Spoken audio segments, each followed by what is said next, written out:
Off to a great start here as we begin the second quarter. Burrow on a 1st and 10, going to loft it down the sideline. Chase has it, and he's in. Touchdown, Cincinnati. When you're in there for this Falcons defense. All 3 timeouts inside of a minute. Working the sideline, but then Chase comes back inside, and he's gone. Ja'Marr Chase, 2nd touchdown. This one.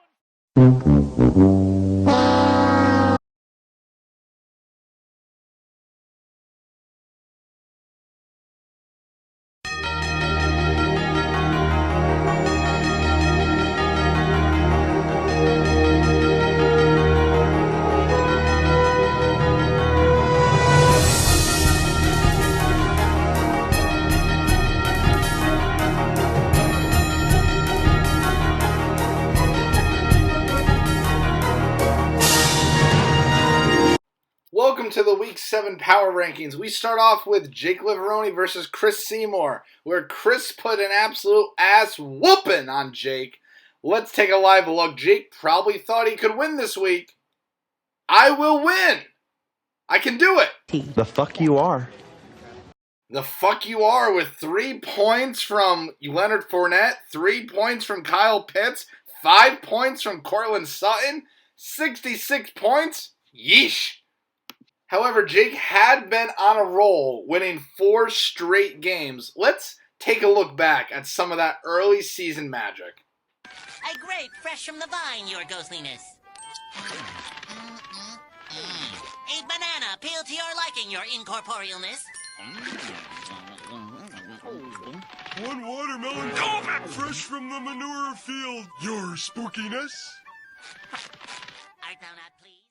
We move on to Jerry Price versus Dylan Rossiter. Jerry squeaked this one out, 140-135. This was much closer than people thought it was, thanks to Ramondre Stevenson's 22 points on Monday Night Football.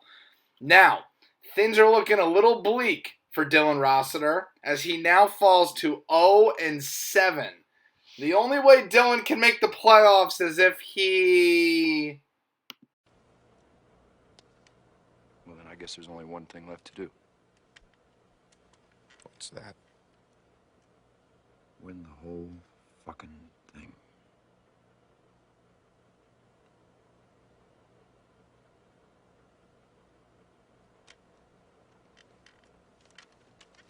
Yeah. Yes!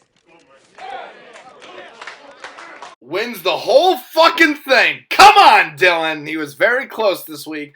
Only lost by 5, and yeah, I guess that's the end of this matchup. Let's go on. Suck my cock, I'll murder your Just family! kidding! It's the Suck My Cock, I'll Murder Your Family Award.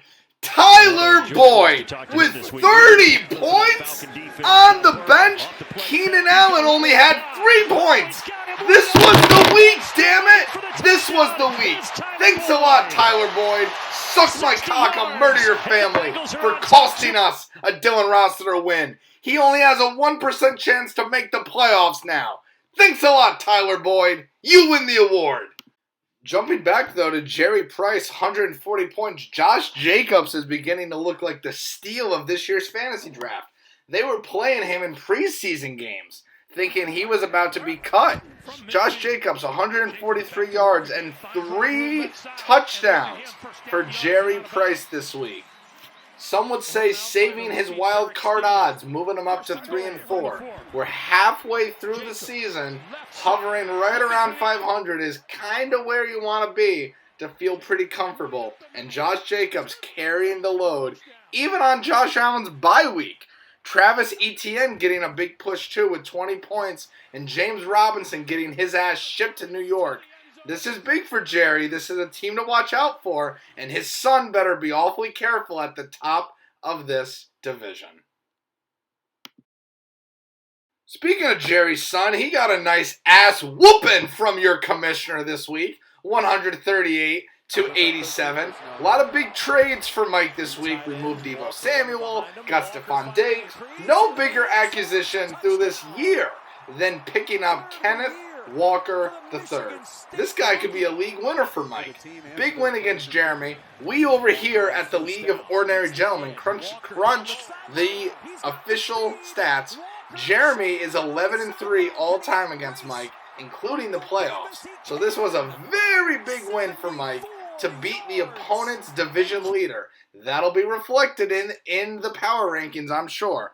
Austin Eckler, not pictured here, 36 points, only 31 yards, but 2 touchdowns and a shit ton of receptions. Mike gets a big win, going to 4-2-1.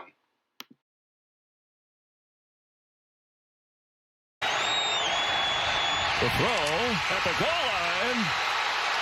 Caught by Christian Kirk, but there's no more time.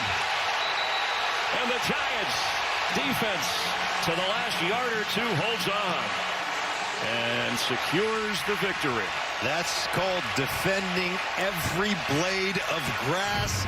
Wow! Look at the Giants fans down there in Duval County. They saw a game-winning tackle at the 1-yard line. Christian Kirk just pushing for all he's worth, but 3 Giants were there. The lineman, offensive lineman, couldn't get downfield to push the pile into the end zone.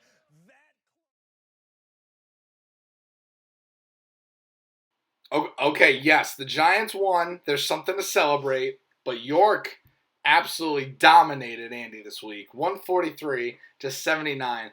Dominated him so bad that Andy's starting quarterback this week has now been benched for the scrub from Texas. 79 points. Amon-Ra St. Brown, concussion. Not good. But for York, very bad news. Mike Williams, as seen here. Oh, God. You know, this has been an interesting season for Mike Williams. I feel like he's made the power rankings every week. Some good, some bad, and some ugly. And that is ugly. I don't want to see that anymore. Yeesh. York does get the win, though. 143-79, moving to 6-1, solely in first place. And typically, you only need 7 wins to make the playoffs. York is 1 game away. Moving on to Tommy versus Austin. Tommy gets the win, 130-100. Tommy needed this win to stay competitive in the Legends division, going to 4-3. Austin falls to 2-5, but not in last place thanks to playing with Dylan Rossiter.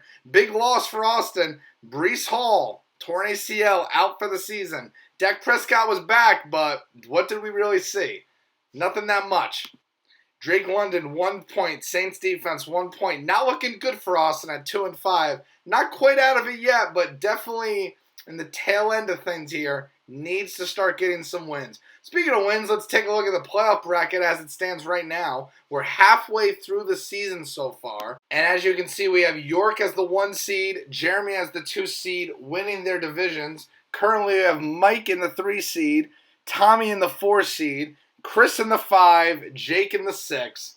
But there are teams in the hunt. They're right behind you. It's going to be a close finish here, but a good kind of halfway point to get an idea of what the playoffs are going to be looking like. Now, we don't care about playoff brackets here. We care about the power rankings. Let's get to the rankings.